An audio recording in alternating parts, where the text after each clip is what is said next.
Hello, hello. My name is Nienks and thank you for spending some crafty time with me. This is the card we made last week. So it is part of the Daydream paper pumpkin kit. I believe that's March. And I'm going to continue with the second card. So I'm making these pretty much according to the instructions in the paper pumpkin kit, but I am changing it up a little bit, adding some of my own ribbon and some of my own bling. And I'm actually doing a voiceover of this. I did film these videos in March already, but never got around to posting them. Also, I had a little sick child at home, so I wasn't able to complete the video from start to finish. So I'm doing voiceovers for them. So I also cut out some parts where I had to run and do something, or I forgot the camera on, or I was just faffing with stuff. So you will see me cut some pieces out quite a bit. But that's just part of the process. So I used this card base exactly as is. I didn't cut it in half. It just had some very subtle color wash on it. So I'm just going to use this card base as it is. And then getting all of my pieces. I really like this cutout. It had like that deckled edge to it, like it's not torn, but it has that torn feeling, but it was cut out with like a die or laser cutter. And I'm using the strips from the kit. I think we had strips one other time. It was thinner strips, and it was also for a window card, I think. So I'm just going to use the strips that's in the kit. I try to get it to cover most of the piece, otherwise it will sag, and I don't really like it sagging. While I'm adding these strips,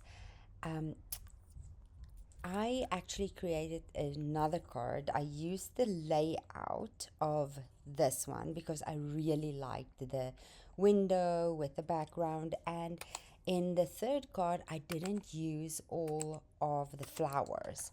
So in the next video you will see me doing the next card according to the kit, but a little bit alternate.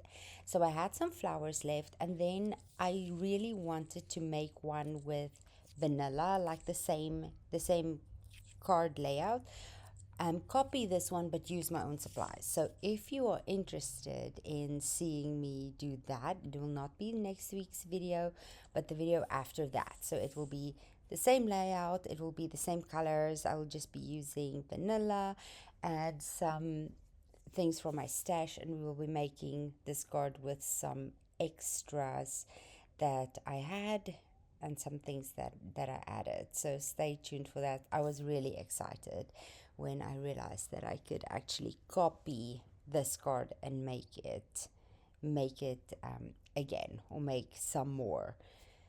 So here I'm just adding some dimensionals to the flowers. I just added the other element through the hole right there, and then we're going to add these beautiful delicate cut out flowers. They are so pretty. So I used some dimensionals for the indented piece, and then I used some glue dots for the rest. Here I was trying to just faff around with where I wanted stuff. I knew I wanted to add the ribbon. I just wasn't quite sure, and something didn't work out. So in the end, you will see when I cut to that part, I actually changed out a lot of things. I decided to flip my sentiment strips that I stamped on over and use my trio punch to cut out a slit on to the ends. If you just wiggle it right, that little rounded part will fit right into the punch and it will cut it out perfectly. You just need to wiggle it a little bit to find the right spot. So I decided I wanted a totally different sentiment on here, and I wanted to add that extra little detail with the slits. The sentiment is from the Dainty Designs, if you remember that one. It is absolutely a beautiful, oh, it's Dainty Delight. And I'm going to use the Celebrate You. This is still an oldie but a goodie. It's one of my favorite stamp sets, and I still need to play with it quite a bit. I have used some of the elements, but not all of them yet.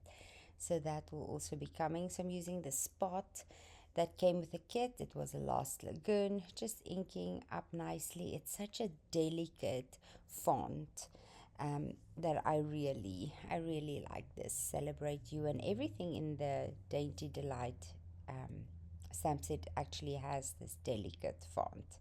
So I really liked it with the very thin lines of the daisies and the cutouts that we got. So it really worked together nicely. So I'm hoping you're having a great summer. It is quite busy here with activities and family coming into town. I'm trying to spend a lot of time outside because the weather is just absolutely beautiful, and try and use the more wintry months for crafting. And so I'm using the Fine Art Floral ribbon again, and it looks to be around about 3.5 inches, maybe a little bit more, and just angle cutting that.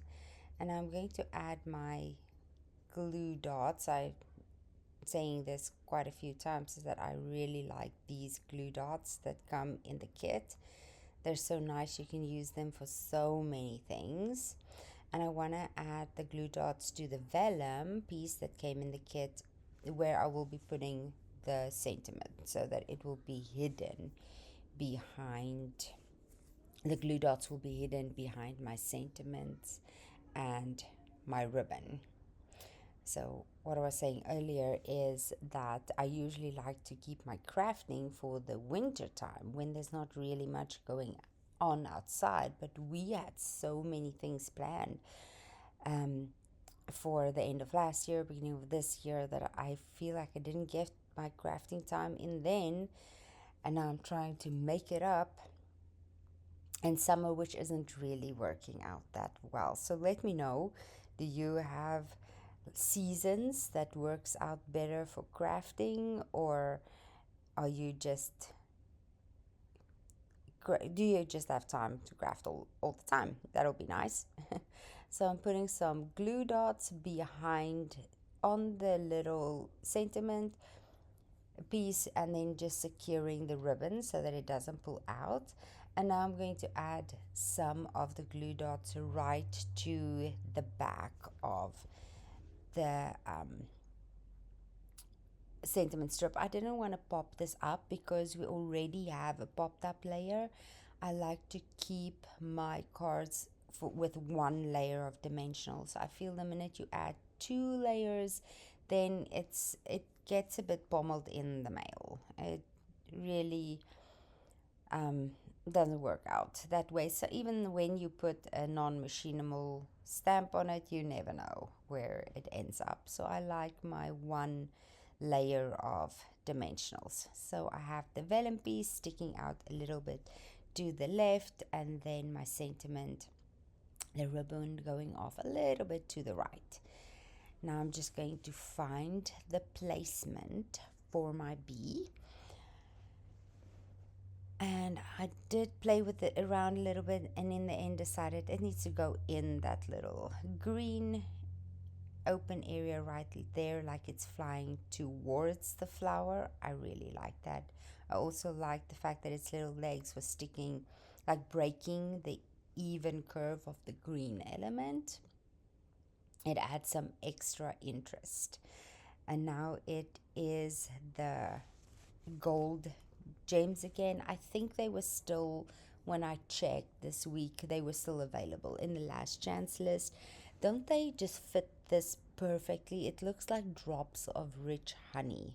I just absolutely love these these gold, what was gold textured gems, I think they were called, and they're just beautiful. So I've faffed around with this a little bit and then ended up using a medium and a small, and that is our second. It is the kit card, but it's a little alternative to it, adding the ribbon and the bling. And now I'm just going to stamp the inside. I absolutely love the honeycomb stamp we got with this kit. I've been using it multiple times, and I have a card coming where I used the die cuts that was paired with this kit too, with making small little black bees. So you can do the inside of your card any way you like. I don't think I cut up my envelopes here. I think I actually used my envelopes just the way they are. So if you like this video, please like and subscribe. I would love for you to join me in future crafting videos where I do the third alternative of this kit, and then like I said, I will have the copy of the one card, and then I have a wonderful other alternative that I'll be sharing with you shortly.